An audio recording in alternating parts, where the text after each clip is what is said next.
Amados hermanos, amadas hermanas, son bendecidos con toda bendición espiritual en los lugares celestiales con Cristo Jesús, nuestro Señor y nuestro Salvador.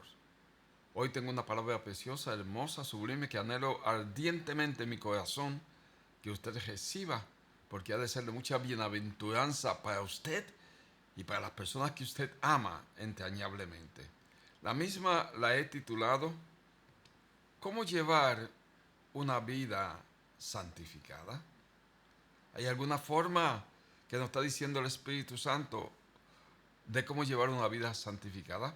La misma la tengo como referencia a Primera de Pedro en el capítulo 1, comenzando en el versículo 17, que nos dice con toda claridad, amados hermanos, amadas hermanas, nos dice la palabra de Dios: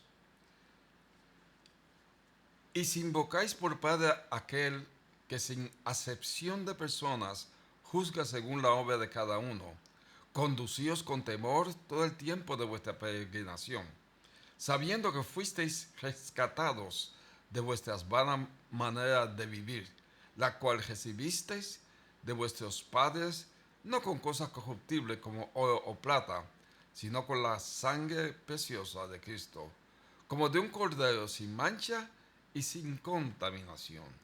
Versículo 20. Ya destinado desde antes de la fundación del mundo, pero manifestado en los postreros tiempos por amor de vosotros, y mediante el cual creéis en Dios, quien le resucitó de los muertos y le ha dado gloria, para que vuestra fe y esperanza sea en Dios. ¿Por qué los cristianos son con frecuencia no llevan vidas santificadas? ¿Cuál es la razón por la cual los cristianos regularmente y generalmente hablando no llevan vidas santificadas? La contestación conforme a esta porción bíblica es porque no pensamos. En este párrafo, Pedro, bajo la unción del Espíritu Santo, nos ayuda a pensar bien. Pedro, bajo la unción del Espíritu Santo, nos ayuda a ver las cosas como son realmente. Es tan profundo que todo el párrafo en el griego original se desborda en una sola oración, en una sola palabra. Piensen.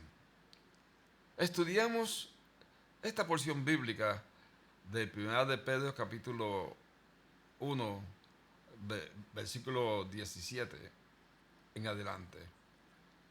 Estudiémoslos agrupando algunos versículos. Comencemos por el versículo 17. Primera de Pedro, capítulo 1, versículo 17. Y si invocáis por Padre aquel que sin acepción de personas juzga según la obra de cada uno, conducíos con temor todo el tiempo de vuestra peregrinación. Recuerden a quién le está orando. Obviamente al Padre. Y si invocáis al Padre, comenzó en este versículo 17. Están unidos a Él ahora y todo lo que ustedes hacen afecta la reputación de Él, del Padre de la Gloria. Recuerden que Él juzga la obra de cada uno. Dios se ocupa no solo de lo que hablamos, sino también de lo que hacemos con nuestra vida. Los hijos obedientes, los hijos respetuosos y temerosos de Dios saben que la palabra Padre no es solo una palabra mágica que se debe invocar. Es una relación sagrada que nos llama a una nueva forma de pensar y de vivir. En el versículo 18 de Primera de Pedro, en el capítulo 1, nos dice el apóstol Pedro: sabiendo que fuisteis rescatados de vuestra vana manera de vivir, la cual recibisteis de vuestros padres, no con cosas corruptibles como oro o plata. Pedro se puede estar refiriendo a los judíos que lo escuchaban, que crecieron bajo el yugo del judaísmo, bajo el yugo del legalismo rabínico y del Talmud, un compendio inmenso de opiniones de los rabinos. Amados hermanos, amadas hermanas, esa forma de vida se había vuelto vana porque disolvió las palabras seguras de Dios en una confusión de opiniones e interpretaciones humanas contradictorias. Era vana porque le pedía a la gente santidad y austeridad sin la gracia perdonadora y misericordiosa del Mesías. Esa forma de vida siempre lleva ya sea al orgullo imaginado que los propios esfuerzos son lo suficiente buenos para Dios o a la desesperación, sabiendo que los propios esfuerzos nunca serán suficientes para Dios. Qué forma tan vana de pasar la vida. En el versículo 19 al 20 nos dice el apóstol Pedro: sino con la sangre preciosa de Cristo, como de un cordero sin mancha y sin contaminación, ya destinado desde antes de la fundación del mundo, pero manifestado en los postreros tiempos por amor de vosotros. Mientras siguen su vida, recuerden lo que le costó a Dios hacerlos suyos, la preciosa sangre de Cristo. El Padre habla muy en serio cuando dice que ustedes, nosotros, le pertenecemos. El Hijo habla muy en serio cuando nos rescata a todos.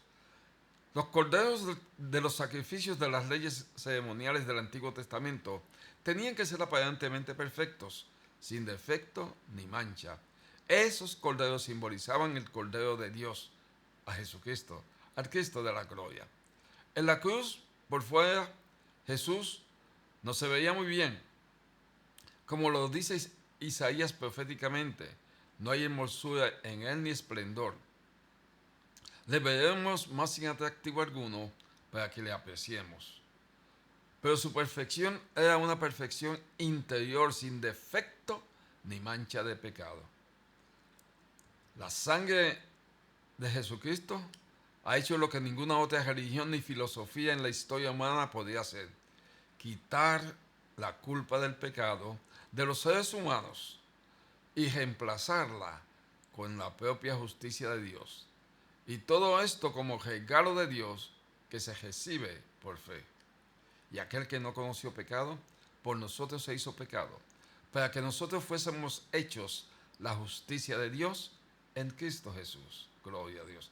En primera de Pedro, en el capítulo 1, en el versículo 21, dice: y mediante el cual creáis en Dios, quien le resucitó de los muertos y le ha dado gloria, para que vuestra fe y esperanza sean en Dios. El Padre mostró que aceptó el sacrificio de su Hijo, resucitándolo de los muertos y glorificándolo al sentarlo a su mano derecha. Esta es nuestra fe, esa es nuestra esperanza. Pedro dijo que ese era el plan de Dios desde toda la eternidad. Nuestras mentes están fijas en un sistema de tiempo medido. Vemos y vamos solo hacia adelante y a una velocidad establecida. Pero Dios ronda de un lado para otro en el tiempo, viendo los momentos individuales y todo el panorama al mismo tiempo. Cuando Dios estaba planificando la creación, cuando diseñó a la gente para que fuera santa, perfecta y pura en el huerto del Edén, también previó la necesidad de un Salvador. Desde toda la eternidad, el Hijo fue escogido como el redentor de las criaturas caídas. Y ahora, en esta época del Nuevo Testamento, Él, el Cristo de la gloria, se ha revelado fielmente como quien nos regresará el favor de Dios.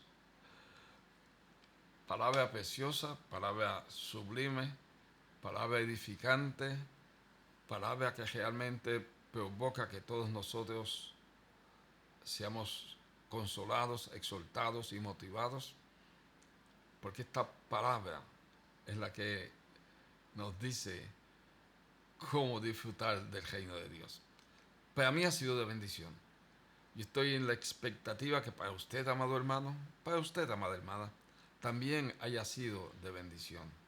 Por lo tanto, el anhelo de mi corazón es que usted le dé like, que se suscriba, si no se ha suscrito, dele a la campanita para que reciba una notificación de YouTube cuando subamos el próximo video a esta plataforma. En adición, le pido encarecidamente que colabore con nuestro canal, provocando que este mensaje llegue a personas que usted ama, para que esas personas que usted ama también sean edificados, consolados, exhortados y motivados por la palabra de Dios. Eventualmente, usted, por esta colaboración con nuestro canal, recibirá también su recompensa. Amados hermanos, que la gracia del Hijo, el amor del Padre y la comunión íntima con el Espíritu Santo esté con usted y con todos los que usted ama. En el dulce nombre de Jesús. Bendecidos.